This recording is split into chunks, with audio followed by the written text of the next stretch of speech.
Je vous préviens déjà, cette vidéo-là, elle n'a aucun sens. Mais vraiment aucun sens. Quand je te dis que cette vidéo a zéro sens, c'est pas un délire. Pas une blague, c'est pas pour faire style. Pour faire genre la vidéo commence. Non, cette vidéo n'a pas de sens. Mais elle est utile. Bon, si je te sors des phrases du style « ce qui ne te tue pas te rend plus fort »,« plus tu échoues et que tu continues, plus tu vas réussir », des trucs du style je sais pas moi, l'échec c'est un apprentissage. Tu sais, il y a plein de phrases comme ça, t'as l'impression qu'elles sont complètement débiles. Et ce que j'ai fait, c'est que j'ai été sur le chat qui pète et je lui ai demandé de me donner quelques-unes qui étaient un peu captivantes, valorisantes, tu vois. Les phrases que quand les gens te disent ça quand tu es dans une mauvaise situation ou bien quand tu échanges avec quelqu'un, la personne ne sait pas quoi dire, donc elle va te sortir cette fameuse phrase oui, mais bon, tu sais, on n'échoue pas, on apprend de nos erreurs et tout ça. Mais en réalité, comment tu fais pour te relever d'un échec, de quelque chose que tu as tellement mis d'énergie dedans que comment tu fais en fait? Regarde une phrase, regarde la phrase.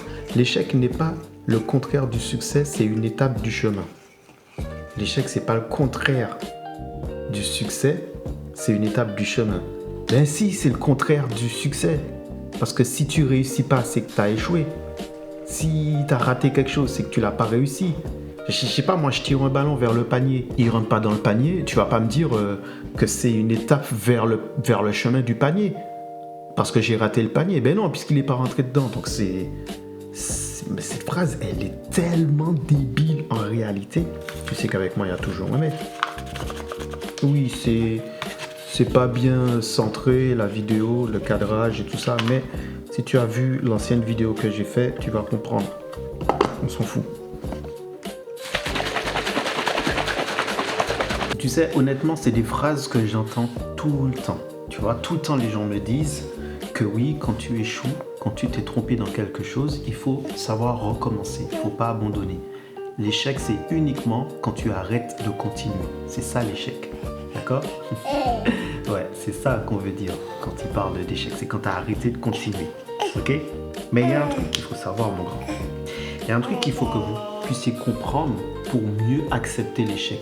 Dans la configuration que cette vision de l'échec fonctionne, c'est si vous êtes capable de vous remettre en question. Si vous n'êtes pas capable de faire des bilans sur vous-même, si vous n'êtes pas capable de parfois voir que souvent tu dis qu'il y a un problème, mais souvent c'est toi le problème, ah ben, votre concept de l'échec, avec le fameux credo qui dit que oui, l'échec c'est un apprentissage et tout, et plus tu échoues, plus tu vas réussir plus tard, ça ne servira à rien.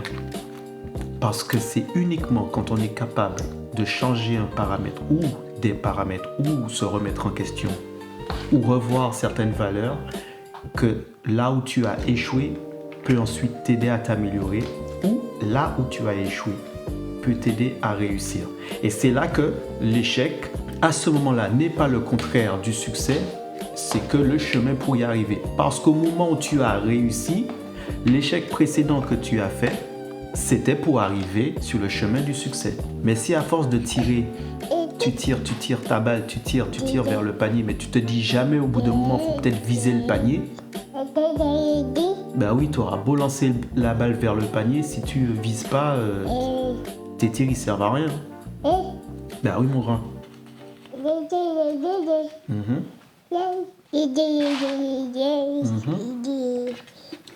C'est mon assistant Cam.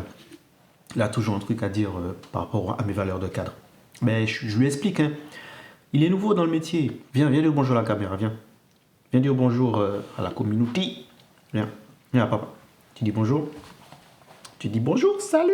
Tu fais un coucou à la communauté, à ceux qui nous regardent depuis le début qu'on est là. Il y a eu trois générations qui sont arrivées, les gars, depuis que je suis sur YouTube. Trois enfants. Bon, quand j'ai dit 3 générations, on t'a capté, je veux dire 3 gosses. Ah, c'est le dernier. Je vous présente Eliel. Oui, mon grand. Eliel. Ouais. J'ai réglé la caméra pour que ce soit à peu près à sa hauteur, mais pas trop. Parce que ça l'amuse en fait de jouer et de voir l'image. Ça l'amuse. Ça y est, tu viens dehors aussi? Pas qu'on s'enferme, hein? que je sais pas si j'ai laissé la porte de l'autre côté ouverte. Mais non, mais c'est bon, laisse comme ça. C'est bon. Tu joues avec ton frère? C'est bien. Il fait bien, il fait bon, on profite un petit peu. Des fois, on est vraiment trop perfectionniste. On veut trop l'image parfaite, le son parfait, le moment parfait, l'instant parfait. Et beaucoup, nous sommes à la recherche de la perfection.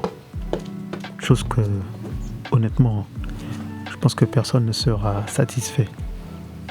Et personne ne pourra dire qu'il a atteint la perfection. Même quand tu dis que tu as atteint la perfection, il y aura toujours quelqu'un qui va faire mieux que toi derrière. Donc est-ce qu'on peut vraiment atteindre la perfection?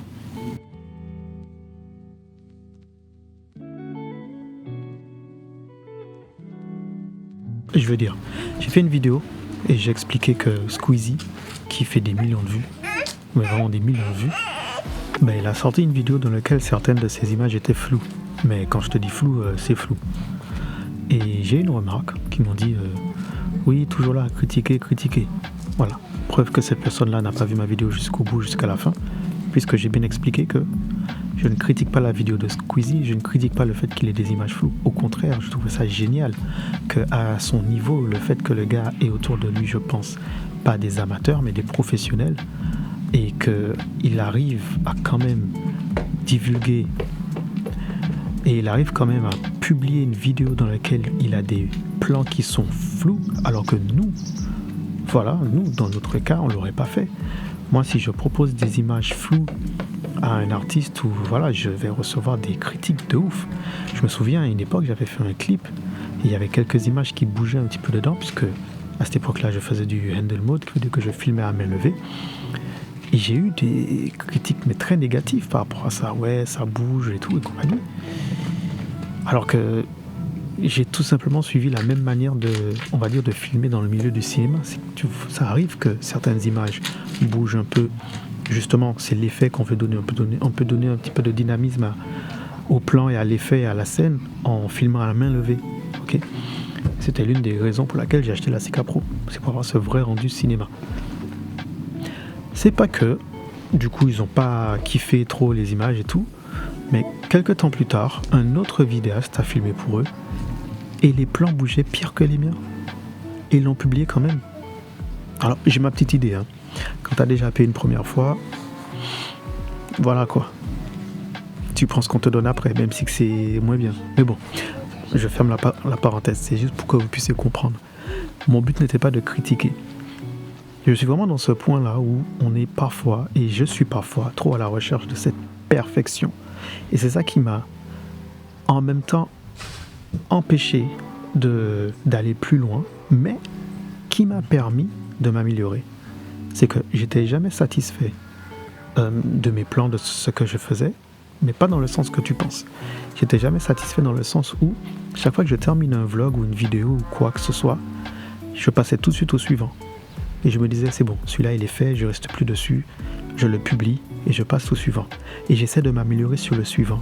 J'essaie pas de trouver des erreurs ou des prétextes dans celui que j'avais fait. Je ne reste pas sur celui que j'ai fait.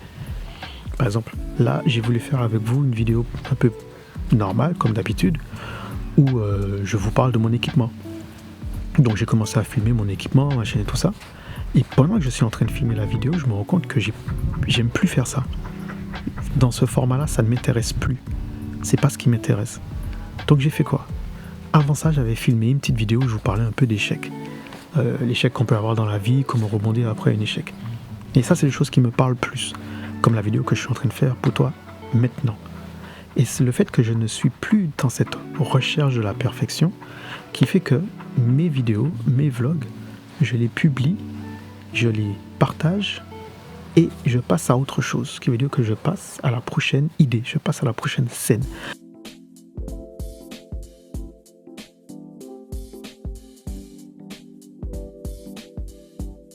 Alors je disais que ce que j'ai souvent expliqué, c'est que mes vidéos m'ont servi d'exutoire. Tu vois, il y a des gens qui ont besoin d'extérioriser leurs émotions, leurs sentiments et tout ça. Et moi, j'ai toujours été quelqu'un, depuis tout jeune, j'avais beaucoup de mal à extérioriser. Et j'extériorisais, soit en écrivant, j'ai écrit pas mal de petits bouquins, de petites nouvelles, des trucs comme ça, soit en dessinant ou soit en jouant la musique. Je jouais de la batterie. Voilà, donc je jouais ça. Et il y a eu un moment où, voilà, où je ne pouvais plus jouer, j'avais plus de groupe, j'avais plus d'endroit pour jouer et je suis revenu dans l'intériorisation. J'ai recommencé à ne pas exprimer mes émotions. Voilà, donc voilà, tu connais, tu grandis, tu as de plus en plus de mal à t'ouvrir. Quand tu t'ouvres vraiment, tu n'as pas forcément en face quelqu'un où le côté où on comprend vraiment ton état d'âme, tu vois, le côté où on comprend, ça prend du temps pour ton entourage, les gens qui sont vraiment proches de comprendre ce dont tu as besoin, ce qu'il faut que tu entendes pour avancer, pour évoluer. Et beaucoup de fois, tu vas rencontrer des artistes qui sont très rapidement prenants avec leur public parce que ce qu'ils vont dégager, ce qu'ils vont extérioriser vont taper tout de suite dans, on va dire, dans l'âme, donc il veut dire l'émotion, ce que la personne ressent directement. Et il y a des artistes, et pour moi, l'un des plus grands artistes d'une certaine génération, les deux pour moi qui ont vraiment pu synthétiser ça et représenter ça, c'est Juice WRLD et XXXTentacion. Ces deux artistes-là, j'ai vu très vite que dès qu'ils balançaient quelque chose, les gens étaient tout de suite accrochés. Et s'ils arrêtaient, les gens leur demandaient en fait ce genre de son. Et avec du recul, je me suis rendu compte que j'avais vraiment besoin d'extérioriser ce que j'avais au fond. Donc, YouTube, faire des vidéos m'a aidé à cela. J'ai commencé à faire des vidéos où j'ai fait 7 vidéos où je parlais de ma dépression et ça m'a aidé à évoluer. Et je me suis rendu compte que ce qui me mettait en échec, tu vois, le fait de me dire j'arrive pas à faire de bonnes vidéos puisque je commençais la vidéo à cette époque-là, ce qui me mettait en échec m'a permis petit à petit à m'améliorer. Plus j'extériorisais mes pensées, ce que j'avais besoin de parler et que je le mettais sur YouTube, sous forme de vlog, sous forme de podcast, quel que soit, plus j'améliorais ma manière de filmer, plus j'améliorais mon équipement, plus j'améliorais ma manière de monter, plus j'améliorais ma manière d'étalonner, qui veut dire que traiter les couleurs, plus j'améliorais ma manière de filmer, de savoir comment placer ma caméra par rapport à la lumière et tout ça. Et les échecs que j'ai eus dans ma vie, les choses qui m'ont empêché d'avancer, quand je les ai synthétisés, je les ai mis en vidéo, je les ai mis en parole, ça m'a débloqué la dernière compréhension que j'avais besoin pour aller plus loin, qui était que tu dois changer des paramètres. Tu ne peux pas recommencer éternellement la même chose en espérant que ça puisse fonctionner. Tu dois changer des paramètres. Je peux te montrer ça d'une manière très simple. On va tester ça tout de suite. Je ne suis pas doué, hein. Je suis pas doué de fou en basket, hein. Mais comme je te disais tout à l'heure, imagine. Ta balle, ok? Il y a le panier qui est là. Si je vais lancer la balle vers le panier, il faut que je vise le panier, qui est tout à fait là.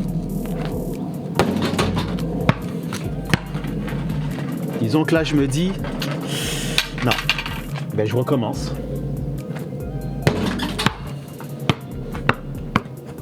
Qu'est-ce qui a changé? Si je vous dis ce qui a changé, vous n'allez pas me croire. Le deuxième lancer que j'ai fait, je me suis juste dit, je donne le meilleur, je vise, je lance. Ça a l'air bête les gars, mais c'est le mental. Par contre, je ne vais pas juste faire comme j'ai fait tout à l'heure, qui veut dire j'ai juste lancé. Là, je vais réfléchir. Là, je vais me dire, ok, là, j'ai lancé avec telle force et tout. Il y a un calcul, il y a des paramètres. Il y a des paramètres à changer. Des fois, il y a de la chance. Mais les gens pensent que la chance, c'est le hasard, tu vois, la chance, tout ça. Non, la chance, c'est juste quand tu ne comprends pas ce que tu as fait, tu appelles ça la chance. Par exemple, si je me retourne, je lance, ça rentre sans réfléchir, je me dis, ouais, la chance. Non, c'est juste que j'ai bien expliqué, sans réfléchir. C'est juste que tu as le résultat d'une action sans la réflexion et l'analyse. Qui veut dire que tu as réussi sans comprendre ce que tu as fait. Et là, on appelle ça de la chance. C'est pas de la chance. Moi, personnellement, j'ai tendance à dire que la chance, ça n'existe pas. Puisque c'est tout simplement le regroupement des actions et des décisions de tout à chacun qui donne justement un résultat. Et parfois, nos résultats rentrent en synchronisation ou parfois nos résultats rentrent en échec les uns avec les autres. Tu veux essayer? Tu veux lancer? Attends, papa, il va essayer de lancer. Regarde, sans réfléchir, tac, je regarde, je lance. Ah ben. Et je peux essayer de recommencer comme ça pendant 1000 ans. Ou tout simplement, je fais les choses comme il faut.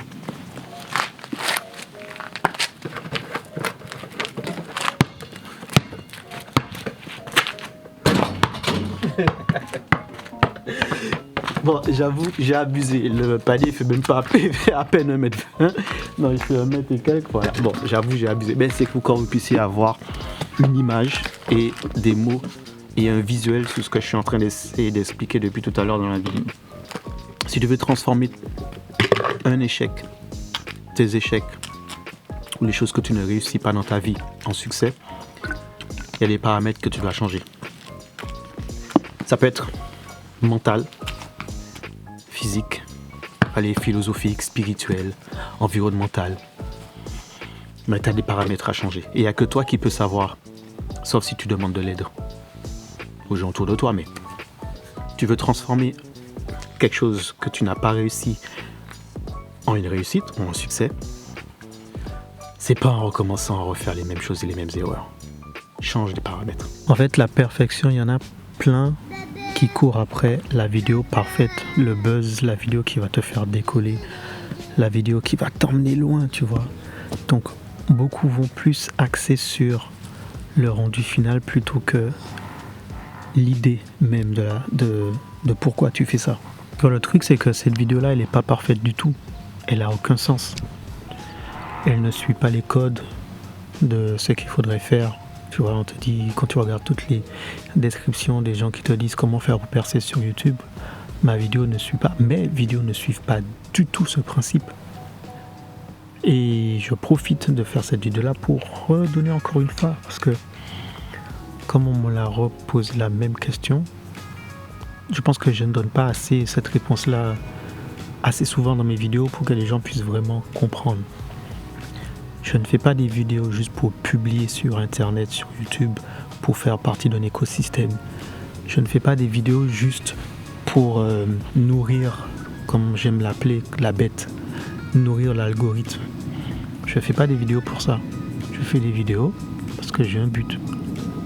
Premier but, c'était de vaincre ma dépression. Le deuxième, justement, c'était d'expliquer par quel chemin je suis passé. Et ensuite, j'ai trouvé une nouvelle passion que j'ai commencé à expliquer à travers mes vidéos.